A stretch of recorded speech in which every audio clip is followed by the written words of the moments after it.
Quantum mechanics में एक बहुत ही इंपॉर्टेंट अलजेब्रा है जिसका नाम है कम्यूटेटर अलजेब्रा या कम्यूटेशन।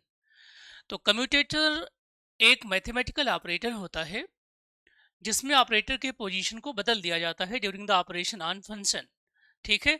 और जब इनके पोजीशन को बदल दिया जाता है तो हमें सब्ट्रैक्शन जैसी वैल्यू मिलती है, जैसे कि हम चीज़ों को घटा रहे होते हैं। क्लियर है? अगर मैं इसे हिंदी में समझाऊं तो हिंदी में जैसे आप क्रम विनिमय नियम पढ़ते थे बेसिक मैथमेटिक्स में कि A B is equal to लिख देते थे बी ए, ऐसा कुछ लिख देते थे आप, है ना? तो आप कहते थे वो कम्यूट हो रहा है। यहां पर भी कमोबेश वैसी ही बात है। तो हम कहते हैं कि if A and B are two operators then their commutations is defined as, एक ब्रैकेट में लिखेंगे स्क्वायर ब्रैकेट में ए कॉमा बी। तो ये जो ब्रैकेट का साइन है ना, यही कम्यूटेटर अलजेब्रा है और इस ऑपरेटर है, सॉरी, और ए और बी क्या है? ऑपरेटर है। अब हम इस ए और बी की वैल्यू को डिफाइन करते हैं। बेटा इसका कम्यूटेशन का मीनिंग क्या होता है? इसका मीनिंग होता है कि ए बी में से बी ए को सब्ट्रैक्ट कर लो। यही तो कह रहा था अभी, सब्ट्रैक्शन डिफाइन करेगा। ए बी में से बी ए को क्या करेंगे बच्चों? सब्ट्रैक्ट कर लेंगे। ए बी में से ए और बी का देखो पोजीशन ही तो चेंज कर रहे हैं ना, बी को आगे कर दिया हमने। तो अगर कहीं ऐसा लिखा हो तो इसका मीनिंग ये होता है, कम्यूटेशन या कम्यूटेटर ऑपरेटर का जो काम है बच्चों, वो क्या है? दो ऑपरेटर्स होते हैं, इन दोनों के पोजीशन को आपस में चेंज करके उनसे क्या लेता है? सब्ट्रैक्शन लेता है, यानी कि उनका घटाव लेता है। क्या लेता है बेटा? घटाव। ठीक है, घटाव ले लेता है, आपस में घटा देता है, माइनस कर देता है। सिंपल सी बात है। क्या यहां तक मेरी बात समझ में आ रही है आप लोगों को? ठीक है। और अगर हम कहते हैं कि ए और बी दोनों कम्यूट हैं तो इसका मतलब कि इनका कम्यूटेटर 0 आ रहा है। सिंपल सी बात। अब आगे की बात करते हैं बच्चों। ठीक है। तो देखो, इफ अगर आप ये कहते हैं कि ए और बी, ये जब मैंने इनको लिखा, ठीक है, यानी इनकी जो पूरी वैल्यू आई कितनी आई? अभी आपने कहा सर कि ए बी आई है माइनस बी ए आई है, और अगर ये बराबर के 0 हो गया, ठीक है, इसका मतलब क्या हुआ? इसका मतलब हुआ, ठीक है, देन ए एंड बी और कम्यूट, क्या करेंगे? आपस में कम्यूट हो रहे हैं बच्चों। ठीक है। और सबसे इंपॉर्टेंट बात यह है कि ऐसे कोई भी दो ऑपरेटर जो आपस में कम्यूट हो रहे हों, उनके करस्पॉन्डिंग जो फिजिकल क्वांटिटीज होती हैं उनको हम एक साथ सही सही एक साथ सही सही डिटरमाइन नहीं कर सकते, या कर सकते हैं, सॉरी, एक साथ सही सही डिटरमाइन कर सकते हैं। और जिनको कर सकते हैं इसका मतलब वो किसको फॉलो नहीं करेंगे? तो not follow Heisenberg uncertainty principle, not follow HUP। Simple सी बात है। तो ऐसे कोई भी दो फिजिकल क्वांटिटी जिनके करस्पॉन्डिंग ऑपरेटर कम्यूटेटर अलजेब्रा के हिसाब से आपस में कम्यूट कर रहे हों, यानी उनके कम्यूटेशन की वैल्यू 0 आ रही हो, तो हम बोलेंगे कि वो कम्यूट कर रहे हैं। वो दोनों क्वांटिटीज हाइजेनबर्ग अनसर्टेनिटी प्रिंसिपल को फॉलो नहीं करेंगे। और जब नहीं करेंगे इसका मतलब उन दोनों को एक साथ सही सही डिटरमाइन किया जा सकता है। उनके डिटर्मिनेशन में कोई अनसर्टेनिटी नामक चीज बिल्कुल भी नहीं रहेगी, है ना? और हाइजेनबर्ग अनसर्टेनिटी मैंने आपको बहुत अच्छी तरीके से पढ़ा दिया है। यहाँ तक की कोई दिक्कत परेशानी तो नहीं बेटा? क्लियर है? बोलो बच्चों। ठीक है। अगर मैं इनके लिए कोई फंक्शन दूं, है ना, फॉर एनी फंक्शन, मान लो फॉर एनी वेव फंक्शन, कोई फंक्शन भी ले सकते हैं आप।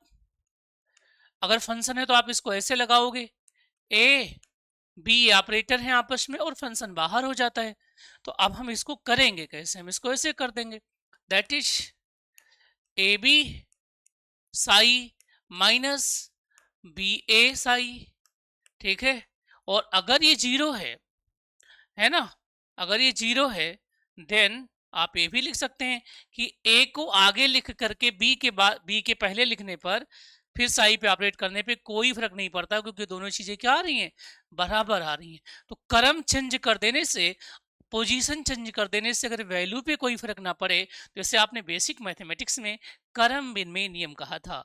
ठीक है। तो जो क्रम विनिमय नियम वही था वही आगे चल के क्वांटम मैकेनिक्स में कम्यूटेटर अलजेब्रा के नाम से जाना जा रहा है। इसका मतलब कोई नई चीज आपको नहीं पढ़ा रहा हूँ। जिस क्वांटम से लोगों को डराया जा रहा है, जिस क्वांटम के बारे में बोहर का स्टेटमेंट है कि अगर कोई कहता है कि मुझे क्वांटम मैकेनिक्स आ गई है, तो इसका मतलब वो गलत बोल रहा है, उसने पढ़ा नहीं है क्वांटम को। वो इतना कठिन भी नहीं है अगर हम उसको थोड़ा गहराई से समझने की कोशिश करते हैं बच्चों। ठीक है बेटा,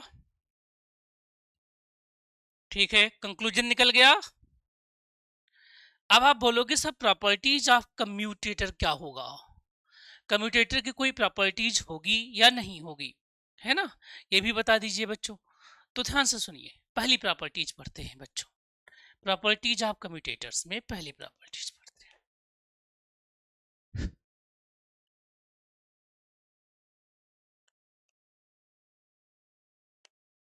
प्रॉपर्टीज ऑफ कम्यूटेटर। ठीक है बच्चों, अब मेरी बात ध्यान से देखिए बच्चों। कम्यूटेटर की प्रॉपर्टीज को अगर आपको पढ़ना है, ठीक है, तो होता क्या है, अगर मैंने कहीं ऐसा लिखा, ठीक है, ए और बी, और इनके पोजीशन को ही चेंज कर दिया, यानी एक दूसरा कम्यूटेटर बना रहा हूं जो कैसा है बच्चों, जो कुछ ऐसा है, इसमें बी पहले है और ए बाद में है, ये कमिट तो होता क्या है, इसमें जो रिलेशंस आता है वो ए बी जो होता है इसके माइनस के बराबर होता है। ठीक है, ऐसा होता है, और इस रिलेशन को मैथ में कहते हैं एंटी सिमेट्री। क्या कहते हैं बेटा, एंटी सिमेट्री। क्या कहते हैं बच्चों, एंटी सिमेट्री। कैसे कहते हैं उसको हम समझते हैं एक बार। मैथ में दो टर्म आते हैं, तो पहला ही टर्म आप बोलेंगे कि कम्यूटेटर्स इज एंटी सिमेट्रिक। ये सिंपल स्टेटमेंट आ जाएगा, जो स्टेटमेंट टाइप के क्वेश्चंस होते हैं कि कम्यूटेटर्स क्या होते हैं, तो कम्यूटेटर्स, ठीक है, कम्यूटेटर इज एंटी सिमेट्रिक। कैसे होते हैं,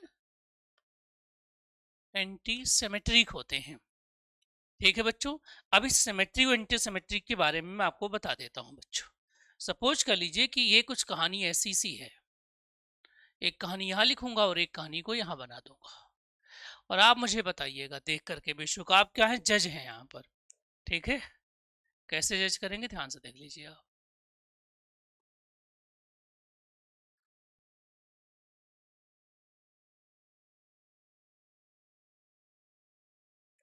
देखो बच्चों, अगर आपने कहा कि हमें सिमेट्री समझाइए, तो सिमेट्री का मीनिंग क्या है बच्चों, ध्यान से देखिए। अगर मैंने कोई फंक्शन ले लिया, साई एक्स ले लिया, क्या ले लिया, साई एक्स, ये मान लो साई एक्स है, तो इस ये प्लस एक्स है ना, और ये क्या है, माइनस एक्स है, राइट। तो यहां आने पर यही क्या हो जाएगा, साई माइनस एक्स हो जाएगा। और अगर दोनों ही बराबर हो जाएं तो सिमेट्रिकल हो जाएंगे। क्या हो जाएंगे, सिमेट्रिकल। अब सिमेट्रिकल को समझाओगे कैसे भैया, तो देखो कितना आसानी से समझ सकते हैं। इसका जो कर्व होगा कुछ ऐसा, ऐसा, यानी जो चीज इधर है वही चीज इधर भी है, सिमेट्रिकल हो जाएगा। कैसा हो जाएगा, सिमेट्रिकल हो जाएगा, राइट। तो ये कौन सा है, सिमेट्रिकल रिलेशन है। ये कौन सा है बेटा, ये सिमेट्रिकल रिलेशन है। कैसा है, सिमेट्रिकल है, राइट। अरे बोलो, साई एक्स और साई माइनस एक्स की वैल्यू क्या हो जाए बेटा, सेम हो जाए। क्लियर है इतना। लेकिन अगर ऐसा हो जाए कि हमारे पास, मान लीजिए कि यहां पर साई एक्स है, क्या है, साई एक्स है, ऐसा कुछ है, और अब की बार मैं इसके एक्स की जगह पे माइनस एक्स रखने की कोशिश करता हूं बच्चों। क्या रखने की कोशिश करता हूं, माइनस एक्स। तो साई एक्स की जगह पर अब की बार आता है माइनस का साई माइनस एक्स। क्लियर, ऐसा आता है। अगर ऐसा आ रहा है तो कहानी आपकी बिल्कुल उल्टी हो जाएगी। मतलब साई एक्स जो है माइनस साई एक्स के बराबर नहीं हो रहा है, सॉरी साई माइनस, इसमें माइनस लगाओ, ठीक है, तो बराबर हो रहा हो। तो ऐसे को कैसे बनाओगे, तो इसको बनाने का तरीका कुछ ऐसा है, ये कुछ ऐसा दिखेगा बच्चों, है ना ये। तो एक बच्चा भी देखेगा कि भाई दोनों साइड बराबर काम नहीं हो रहा है, यानी ये किसको बता रहा है, एंटी सिमेट्री को। किसको बता रहा है बेटा, एंटी सिमेट्री को, साई एक्स। ठीक है, ये क्या है, एंटी सिमेट्रिक है।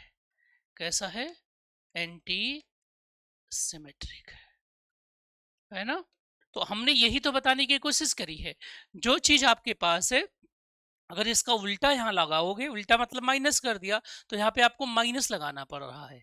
तो इसका मतलब क्या है कि प्रॉपर्टीज ऑफ जो कम्यूटेटर है उनमें जो मोस्ट इंपॉर्टेंट प्रॉपर्टी है वो क्या है कि commutator is anti symmetric. Commutator क्या होते हैं, विपरीत सम्मति वाले होते हैं या कि असम्मित होते हैं, अगर मैथ की भाषा में कहूँ तो एंटी सिमेट्रिक होते हैं प्यारे बच्चों। क्लियर है यहाँ तक? आई होप यहाँ तक किसी बच्चे को कोई डाउट, कोई परेशानी नहीं होगी। ठीक बात है, ये एक प्रॉपर्टी आपकी क्लियर हो गई है। आगे बढ़ सकता हूँ क्या, सिमेट्री समझ में आ गई है? ठीक है, बोलो बच्चों।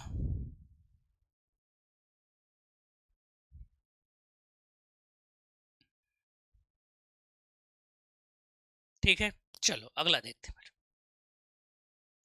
अगली प्रॉपर्टी क्या है बच्चों, नेक्स्ट प्रॉपर्टी यानी टू प्रॉपर्टी यानी सेकंड प्रॉपर्टी क्या है, the second property that is the important. कई बार क्वेश्चन में कांस्टेंट दे दी जाते हैं, तो कांस्टेंट क्या होते हैं बच्चों, constant comes outside of the commutator bracket, है ना। तो कांस्टेंट जो हमारे होते हैं बच्चों, क्या कांस्टेंट, कांस्टेंट कम्स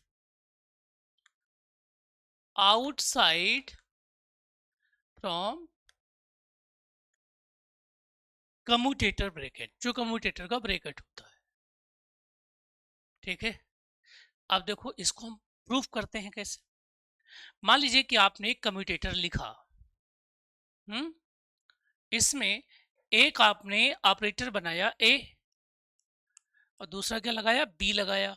इसमें ए को हमने एक कांस्टेंट पिला दिया जिसका नाम क्या है, सी है। इसका नाम क्या है भैया, डी है।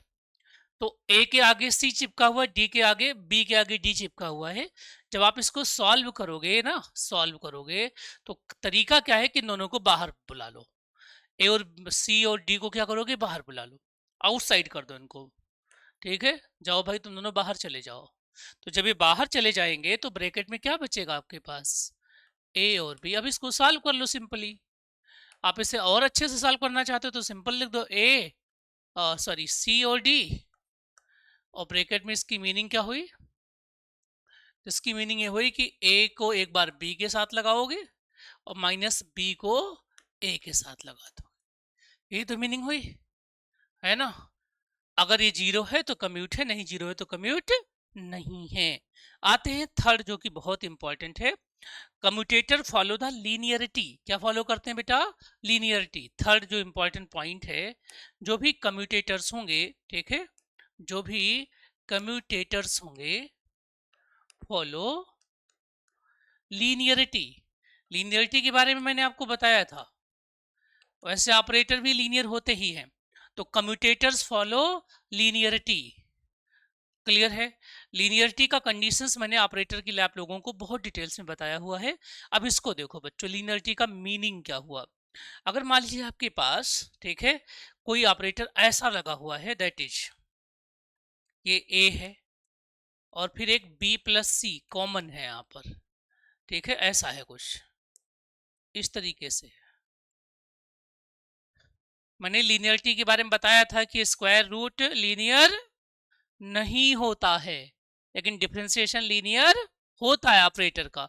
अब कम्यूटेटर्स भी लीनियरिटी को कैसे फॉलो करेंगे कि ये जो ए है एक बार बी के पास लगेगा, ठीक है, एक बार, सॉरी लाइट चली गई बच्चा,